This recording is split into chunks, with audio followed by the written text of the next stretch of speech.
මේ ප්‍රශ්නෙන් කියන්නේ 1 ඝන මීටර් පරිමාවක් තියෙන ස්කන්ධය 30 කිලෝග්‍රෑම් වන බෝට්ටුවක් ජලයේ පාවෙනවා. අපෙන් අහන්නේ බෝට්ටුව ජලයේ නොගිලී පවතිනසේ මේ බෝට්ටුවට දරා ගන්න පුළුවන් උපරිම මිනිසුන් සංඛ්‍යාව. එක මිනිස්සෙකුගේ ස්කන්ධය 60 කිලෝග්‍රෑම්. හරි. අපෙන් අහන්නේ මේ බෝට්ටුවට දරා ගන්න පුළුවන් නොගිලී පවතිනසේ දරා ගන්න පුළුවන් උපරිම මිනිසුන් සංඛ්‍යාව. අහන්නේ උපරිම සංඛ්‍යාවක්. එතකොට ඒ කියන්නේ මේ වෙලාවේදී බෝට්ටුවේ මුළු බර උපරිමයි.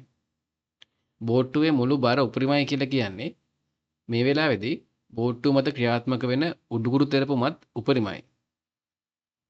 එතකොට උපරිම උඩුකුරු තෙරපුම් බලය ක්‍රියාත්මක වෙනවා කියලා කියන්නේ බෝට්ටුව මගින් විස්ථාපනය කරන ජල පරිමාවත් උපරිම වෙන්න ඕන. ඒක නිසා අපිට හිතන්න පුළුවන් මෙන්න මේ වෙලාවේදී බෝට්ටුව සම්පූර්ණයෙන්ම ගිරලා තියෙන්නේ. ඒ කියන්නේ බෝට්ටුවේ කඩ ළඟටම ජලය පිරලා තියෙන්නේ. බෝට්ටුව ගිලෙන්න ඕන මෙන්න තමයි තියෙන්නේ. හරි. ඒ කියන්නේ මේ බෝට්ටුව මගින් විස්ථාපනය කරන ජල පරිමාව බෝට්ටුවේ පරිමාවටම සමානයි කියලා ගන්න පුළුවන්. ඒ කියන්නේ 1 ඝන මීටර.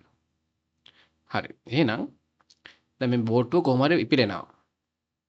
බෝට්ටුව ඉපිලෙනවා කියලා කියන්නේ බෝට්ටුවේ මුළු බර සමාන වෙන්න ඕන බෝට්ටුව මත ක්‍රියාත්මක වෙන උඩුකුරු තෙරපුම් බලයට. බෝට්ටුවේ මුළු බර සමානයි බෝට්ටුව මත ක්‍රියාත්මක වෙන උඩුකුරු තෙරපුම් බලය. ඒක නිසා අපිට ලියන්න පුළුවන් සම්බන්ධයක් බෝට්ටුව මත ක්‍රියාත්මක වෙන මුළු බර කියලා කියන්නේ අපි හිතමු බෝට්ටුවේ ස්කන්ධය කැපිටල් M කියලා. එතකොට බෝට්ටුවේ බර කියන්නේ කැපිටල් MG. මේකට එකතු වෙන්න ඕන බෝට්ටුවේ ඉන්න මිනිසුන්ගේ බර. එක මිනිස්සෙක්ගේ ස්කන්ධය සිම්පල් M නම් එයාගේ බර වෙන්නේ සිම්පල් MG. එතකොට අපි හිතමු මේකේ ඉන්නවා කියලා මිනිස්සු සිම්පල් N ගණනක්. සිම්පල් N ගණනක් ඉන්නවා. එහෙනම් මෙන්න මේ විදිහට ලියන්න පුළුවන් මිනිසුන් සහිත සම්පූර්ණ බෝට්ටුවේ බර. එතකොට උඩුකුරු තෙරපුම කියලා කියන්නේ V ρg. මෙතන V කියලා කියන්නේ බෝට්ටුවේ ගිලී ඇති පරිමාව. ඒක සමානයි බෝට්ටුවේ පරිමාවටම. හරි. මෙතෙන්දී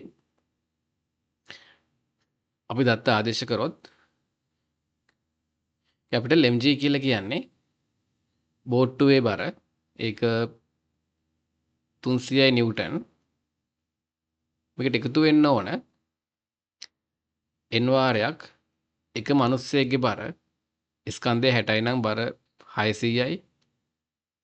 V කියලා කියන්නේ 1 ඝන මීටර. ρ කියන්නේ 1000ක්. G 10යි. හරි. මෙතනදී බිංදු දෙකක් අයින් කරාම මෙතනින් එනවා 100ක්. මෙතන 6යින් මේ පැත්තෙන් 3ක්. මෙතනදී n සමාන වෙන්නේ 97 බෙදීම 6. හරි. මේක දල වශයෙන් 16.1ක්. දල වශයෙන් 16.1යි. අපෙන් අහන්නේ මිනිසුන්ගේ උපරිම සංඛ්‍යාව. එතකොට අපිට මෙතනදී උපරිම ගන්න පුළුවන් වෙන්නේ 16ක්. දශමික ගන්න බෑ මිනිස්සු නිසා. උපරිම මිනිසුන් සංඛ්‍යාව 16ක් ගන්න පුළුවන්. හරි. එහෙනම් බෝට්ටු නොගිලී පවතිනසේ බෝට්ටු දරා ගන්න පුළුවන් උපරිම මිනිසුන් සංඛ්‍යාව වෙන්නේ 16ක්. නිවැරදි පිළිතුර වෙන්නේ 3 වෙනි පිළිතුර.